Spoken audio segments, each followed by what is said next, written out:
Vendredi dernier, le conseil communautaire de la métro s'est réuni pour élire les 18 vice-présidents qui constituent désormais son exécutif. Une équipe rajeunie, féminisée et représentative de la diversité des communes qui aura pour première mission d'organiser et de mettre en place une nouvelle vie institutionnelle, selon les mots du président Christophe Ferrari qui s'est exprimé à l'issue de cette élection.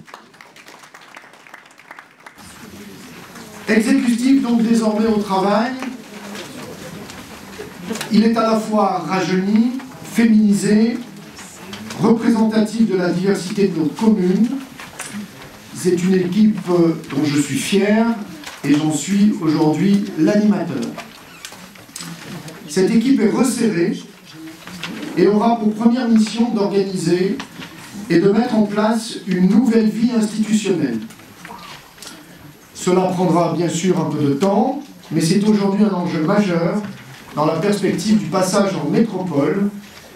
Également un enjeu majeur pour faire toute leur place demain à nos concitoyens dans cette métropole, une métropole de proximité. Une nouvelle vie institutionnelle qui sera fondée sur deux grands principes. Une revalorisation du délibératif au travers d'une revalorisation du rôle des commissions qui auront un pouvoir d'initiative, se verront présenter des scénarios de projets afin de valoriser le débat et son appropriation, y compris par les conseillers municipaux des communes. Les maires seront saisis dans les jours qui viennent d'un courrier pour justement permettre la participation des conseillers municipaux.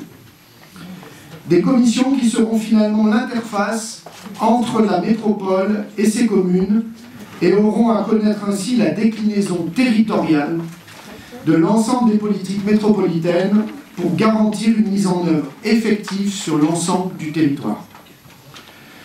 D'une revalorisation également, deuxième aspect, du conseil communautaire, qui doit être un lieu de débat, des débats accessibles à nos concitoyens, et non une chambre d'enregistrement. Également la pleine association des communes au projet métropolitain au travers d'une conférence des maires que j'ai évoquée tout à l'heure, qui aura notamment à connaître de délibérations cadres, dans un premier temps d'ailleurs pour définir le passage, la méthode de passage en métropole, et par la suite enfin de traduire les grandes orientations politiques thématiques après thématique.